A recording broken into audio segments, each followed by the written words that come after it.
Amigos y amigas, el juego ha cambiado en la ATP. Están pasando cosas y este 2024 se ha confirmado una tendencia que la pregunta que nos hacemos es si ha llegado para quedarse, Diego. Más de uno pensará que esta temporada, bueno, más allá de lo que han hecho Carlos Alcaraz y Jannik Sinner, es otra temporada más, ¿no? Dentro del circuito ATP. Pero ha sido la temporada del cambio. Ha sido la temporada que puede significar el inicio de una nueva era en el circuito ATP y hoy vamos a desglosar por qué, tanto desde el prisma cuantitativo como desde el prisma cualitativo. Están pasando cosas, Diego, amigo mío, el paradigma ha cambiado, el nuevo orden ha llegado para quedarse. ¿Qué tal? Exacto, llevamos tanto tiempo hablando de relevo generacional, de cambio de guardia, que ahora que ha llegado, yo creo que ni nos hemos dado cuenta. Totalmente. Así que aquí venimos a contarlo, porque no es solo que el Big Three haya desaparecido y que hayan entrado Alcaraz y Sinner, sino que el cambio es más profundo, se ha producido en muchas más posiciones del ranking y venimos con fríos datos a demostrarlo y también con nuestras sensaciones, que para algo estamos aquí picando piedra día tras día. Efectivamente, Diego. Ha sido un año muy especial para muchos jugadores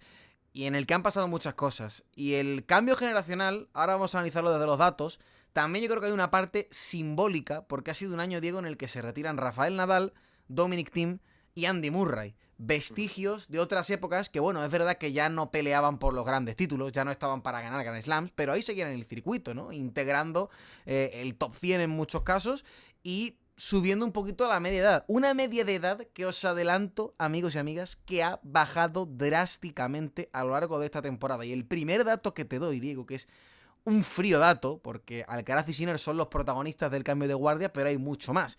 El primer dato que te doy es que dentro del top 30, ojo con esto, dentro del top 30 solamente hay 3 jugadores treintañeros. Solamente hay 3 jugadores que superan la treintena. Novak Djokovic, Grigor Dimitrov y Jordan Thompson. Todos los demás son jugadores de menos de 30 años. Esto ya lo sabíamos, pero es la temporada de confirmación de que el circuito ATP se ha rejuvenecido.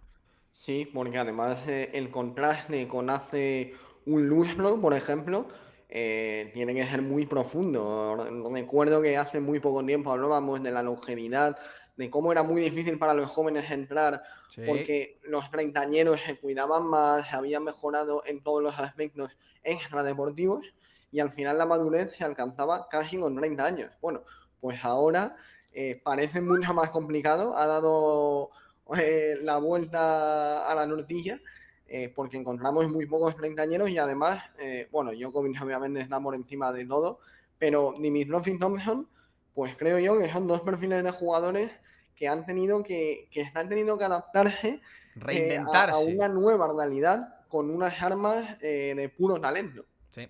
Pero esto es solamente la primera capa, amigos, del análisis que vamos a hacer. Porque uno podría pensar, bueno, se nos marcha la generación de los jugadores treintañeros, tendrá que aparecer la generación que ahora está en su madurez tenística, aquellos que tienen 27, 26, 28, 25 años, es decir, jugadores de la década de los 90. Pero no, amigos, y aquí viene el gran cambio generacional que se ha dado esta temporada y el gran cambio de paradigma dentro del circuito ATP. El juego ha cambiado y hay una estadística que lo demuestra y en la que vamos a ahondar. Este es el primer dato, este dato es cualitativo. Si miramos este año al número de títulos conquistados en los torneos grandes, es decir, más allá de los torneos ATP 500, tenemos ATP 500, Masters 1000, Juegos Olímpicos y Grand Slam. El año pasado, en el año 2023, los jugadores de la década de los 90, nacidos en el 93, 94, 95, 96, se llevaron 17 de estos grandes títulos, mientras que los jugadores de la década de los 2000, es decir, aquellos que tienen 24 años o menos, se llevaron 10 títulos. Bueno, repartido, pero sigue habiendo un dominio de la generación de los Medvedev, Zverev, ahora veremos los nombres.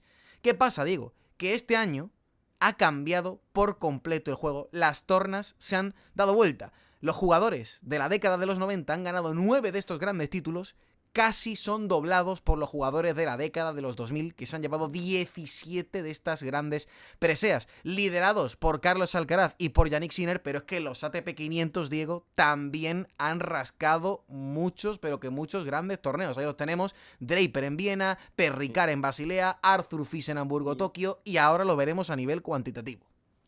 Sí, está claro que la generación de los Medvedev, Tsitsipas, Rublev, Zverev. Al final están entre dos aguas. Han tenido que pelear con una versión magnífica del Big Three aún, pero es que ahora se encuentran no solo con los dos genios al alza, como son Alcaraz y Sinner, sino también con varias generaciones, porque aquí hay que incluir a varias, que vienen pisando fuerte. Podemos irnos incluso a gente más joven y ya encontramos a Jakub Mensik, por ejemplo, asomándose a la élite, a Jung Heng Sang, en fin, hay mucho nombre joven que está desplazando de la élite a los jugadores veteranos. No te adelantes, porque tú ya estás dando aquí nombres, soltando nombres, y si alguno pensará, bueno, Magic, Diego, esto a lo mejor puede ser una excepción, puede ser un espejismo, ¿no? Porque como Alcaraz y Sinner se han llevado los 4 Grand Slam, verdaderamente es por ellos dos. Pues vámonos entonces a mirar al top 30 actual, al top 30 de la actualidad. Hay que tener en cuenta una cosa, los jugadores de la década de los 90, prácticamente cada año cuenta con un jugador crack, mientras que los jugadores de la década de los 2000, un tipo nacido en el 2006, 2007, 2008, 2009, no está en edad de llegar a la élite. Es decir, cuentan con una ventaja los jugadores nacidos en los 90. Deberían inclinar la balanza enormemente a su favor porque en cada año pueden tener a un jugador élite dentro del top 30. Bueno, veamos aquí la lista rápidamente y tenemos ahí nombres como Zverev, como Medvedev, como Taylor Fritz, Ruud, Rublev, Demiñaur, Tommy Paul, Tsitsipas. Hay muchos nombres, son en total 16 dentro del top 30, pero es que de los jugadores nacidos en los 2000, los jugadores nacidos en los 2000 ya son 12 de los 30. Es decir, la diferencia es apenas de 4 nombres. Teniendo en cuenta que hay como 5 años de más que podría tener la década de los 90, muy rápidamente los jugadores de la década de los 2000 han igualado también a nivel cuantitativo la presencia o su presencia en la planta noble. Y hay bonus tracks porque, fíjate, en Teixeira Perricard, que pertenece a la generación del 2000, está justo un puesto fuera del top 30, y Flavio Coboli, que también pertenece a la generación a la década de los 2000, está 2 puestos nada más. Y como menciona aquí, Mensik, Jerry Shank, que están destinados a acabar ahí dentro, Diego. Y yo te voy a hacer una pregunta rápidamente. Tú, si hiciésemos unas ATP Finals, ¿vale? Entre la década de los 90 y la década de los 2000, la década de los 90 estaría compuesta por Zverev, Medvedev, Fritz, Ruud, Rublev, Demiñaur, Tommy Paul y Stefanos Tsitsipas. La década de los 2000 estaría compuesta por Jannik Sinner, Carlos Alcaraz, Holger Rune, Jack Draper, Lorenzo Musetti, Ben Shelton, Arthur Fils y Sebastián Corda. ¿A ti qué plantel te parece más atractivo? Pues quizás sea por la magia de la novedad, pero la verdad es que hay jugadores muy vistosos en la nueva generación, con estilos diferentes también. El mismo Thomas Manhack, por ejemplo, a mí me parece un jugador espectacular y una clara demostración de cómo ha evolucionado el tenis en muy poco tiempo. Entonces aquí la gente, lo importante es que entienda que, bueno, Sinner y Alcaraz, ¿vale? Son dos genios, pertenecen por edad a esta generación, pero no estamos hablando tanto de eso, no estamos hablando tanto de quién va a ganar más grandes slams, de qué, en qué generación vamos a ver a más grandes campeones, sino sí, de la densidad de jugadores que ya apreciamos en la élite, a día de hoy todavía. Es muy chocante que haya ya tantos jóvenes asomándose a la élite y haciendo las cosas muy bien. Y que muchos de estos jugadores, Diego, ya le han mojado la oreja a jugadores de la década de los 90. Y saben perfectamente, si tú plantas en una pista a Jack Draper contra, no sé, Andrei Rublev, ya no ves tan favorito a Andrei Rublev como podía ser hace 2 o 3 temporadas. ¿No? Y un aspecto muy importante, las generaciones que venimos hablando de los 90, de Zverev, Tsitsipas, Medvedev, etcétera, tuvo que pelear muy duro para llegar a los primeros puestos del ranking, porque ahí había un tapón o un techo de cristal con el Big Three y otros veteranos de gran nivel, que tenían esos intangibles que aún no vemos en ellos ahora mismo. Sí. Y posiblemente un joven nació en el 2000, un Draper, como tú decías, tenga mucho menos miedo escénico a enfrentarse a Zverev que lo que tenía Zverev cuando era joven de enfrentarse a Djokovic, a Nadal, o incluso no nos vayamos allá, incluso a Tim o a Nishikori, por decírtelo ya más ampliamente. Vamos a analizarlo rápidamente porque yo he puesto aquí enumerado claves tanto para el optimismo como para la cautela. Motivos para el optimismo, Diego. El primero, que la generación de los 2000 tiene a Carlos Alcaraz y tiene a Jannik Sinner. Y eso es asegurarte a los dos grandes dominadores si nada pasa del circuito ATP en las próximas temporadas. Ya de por sí es una generación que va a dominar gracias a estos dos tipos.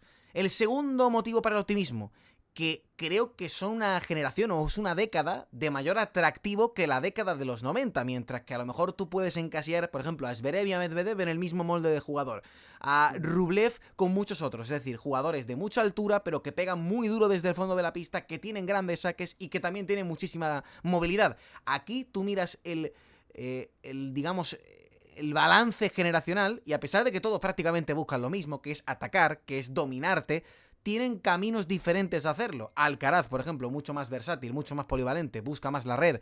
Siempre hay grandes sacadores. Shelton o Mepetesh y Perricard, jugadores que buscan cerrar el punto en 2 golpes. Tomás Majako, Holger Rune, jugadores a los que les gusta jugar a bote pronto, por encima de la línea de fondo. Te atacan pero de otra manera. Sinner, un tipo de mucho más control, que pega fuerte pero que tiene más control. Musetti y Baez, jugadores que a pesar de que tienen que reinventarse, son más eminentemente defensivos y pueden brillar más en tierra batida. Hay una variedad de estilos para mí mayor en esta generación que en la generación de los 90. Y por último, Diego, ahora me das tus impresiones, que esto es lo que tú comentabas, que te has adelantado. No temen a los grandes, tienen ese desparpajo y han crecido en una generación a la que no ven con un aura tan grande, a la que son... Ellos se imaginan ganando en una final de Masters 1000 a Zverev, a Medvedev, a Rublev, a Ruud, a de Minaur, tienen el tenis y se imponen ante una generación que ya no te llama tanto la atención, que ya no te ganan desde el vestuario.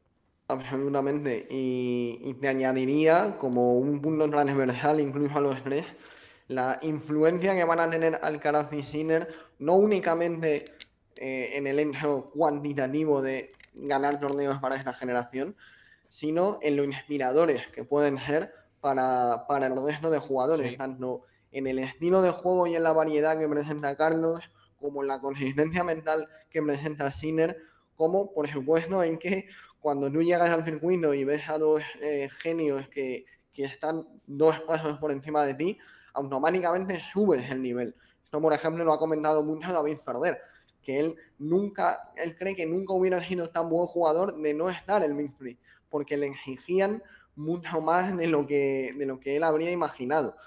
Por lo tanto, creo que eso le va a ir bien para crecer y para tener ambición a esta generación. Muchos nombres, Diego, interesantes, pero también hay que poner el contrapunto.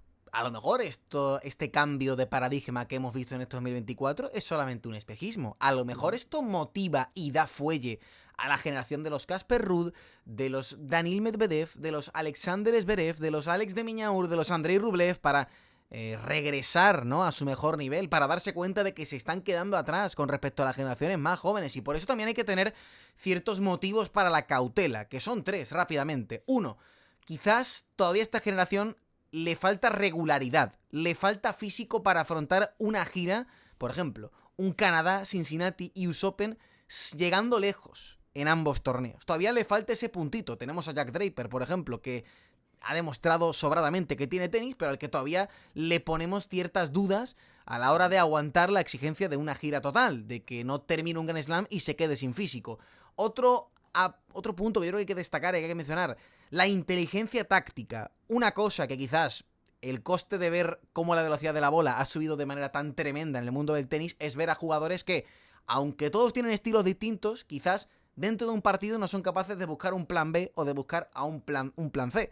Yo recuerdo que antes había épocas en las que había un contraste de estilos que nos dejaban grandes partidazos. Aquí puede que en muchas ocasiones veamos a jugadores que juegan a lo mismo, a ganar rápidamente, a ser ultra ofensivos y que durante un partido no sean capaces de ajustar y hacer que el rival juegue peor, en vez de que ellos sean quien busquen el highlight. Y eso a lo mejor nos lleva a que esta generación no nos deje tantos partidazos, que yo creo que esto es algo que se puede remediar y creo que con el tiempo veremos partidazos, pero puede ser un motivo para la cautela. Y por último, al igual que el hecho de que Alcaraz y Sinner formen parte de esta generación de la década de los 2000 es una gran ventaja, también puede ser un arma de doble filo, porque digo, podemos encontrarnos una situación en el futuro en el que sean tan rematadamente buenos Alcaraz y Sinner que acaben empequeñeciendo a los que vienen por abajo y que la proyección que nosotros les atisbamos a nombres como Jack Draper o como Arthur Fils o como Ben Shelton no llegue a tanto porque la sombra de Alcaraz y Sinner se haga tan alargada. Sí, y me detengo en este tercer punto y lo hilo perfectamente con lo que decía antes de Ferrer. Es verdad que Ferrer fue mucho mejor jugador de lo que él habría imaginado, Sí. pero ganó un Master 1000. Ahí se quedó. Entonces, y como él, otros jugadores tipo Nishikori, Cilic, bueno, una amplia nómina de tenistas que se sintieron impotentes e incapaces de desplazar al Big Three de victorias permanentes. Entonces, yo creo que esto va a depender más de Alcaraz y Sinner que de ellos. Si Carlos y Yannick continúan evolucionando y son tan dominadores, por muy buena que sea la nueva generación, al final se van a encontrar con dos jugadores a los que no van a poder meter mano. Para conseguirlo, pues muy interesante lo que hablabas tú de la inteligencia táctica. Es verdad que cuando el tenis va tan rápido es difícil encontrar variaciones, Sí. decir voy a cambiar altura, voy a cambiar ritmo.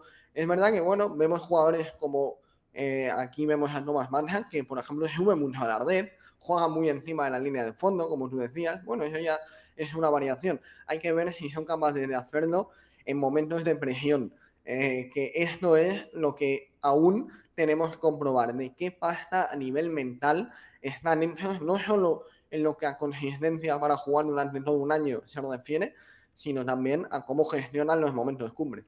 Yo creo que esta generación viene más preparada a nivel mental que la que hemos vivido de la década de los 90, también propiciado por el contexto en el que han crecido, que es lo que hemos mencionado antes, pero todavía tiene mucho que demostrar, Diego. Lo cierto es que esta temporada a mí me parece muy importante, creo que hemos visto un cambio generacional tremendo en el circuito ATP que ha pasado desapercibido, creo que esto incluso es una de las grandes historias de la temporada y muy poca gente está hablando de ella, pero cabe la posibilidad, y por ello hemos puesto motivos para el optimismo y motivos para la cautela, de que acabe siendo un espejismo, de que igual que en su momento Zverev y Medvedev llegaron y parecía que la década de los 90 tomaba el circuito, luego se quedaron atrás. A mí me trae buenas sensaciones porque creo que hay nombres de esa década de los 90 que a lo mejor ya han llegado a su mejor nivel, mientras que los que están en la década de los 2000 acaban de llegar, están ya en el top 30 y les vemos para mí todavía una proyección brutal. Pero ¿qué tiene que hacer la gente? Pues dejar en comentarios qué le parece este asunto. Si creéis que ha cambiado de verdad el paradigma de la ATP o que si más allá de Sinner y Alcaraz esto es un espejismo, esto es agua en el desierto, esto no vale para nada. Y abrochar los cinturones que todavía se vienen los Joao Fonseca y compañía. Y ojalá Martín Landaluce también, Dieguito. Que cuidado, cuidado. Así que, Diego, ¿qué tiene que hacer la gente? El me gusta y el comentario. Sí, que se suscriban y que sigan apoyándonos para este tipo de contenido que yo creo que es muy interesante. Muchas veces la gente se queja de que siempre se habla de lo mismo, de la polémica. Pues aquí tenemos un contenido que merece la pena. Ahí está. Todo el mundo al botón de me gusta y dejadnos vuestros comentarios. Chao, chao. Hasta la próxima, Diego. Adiós. Abrazo.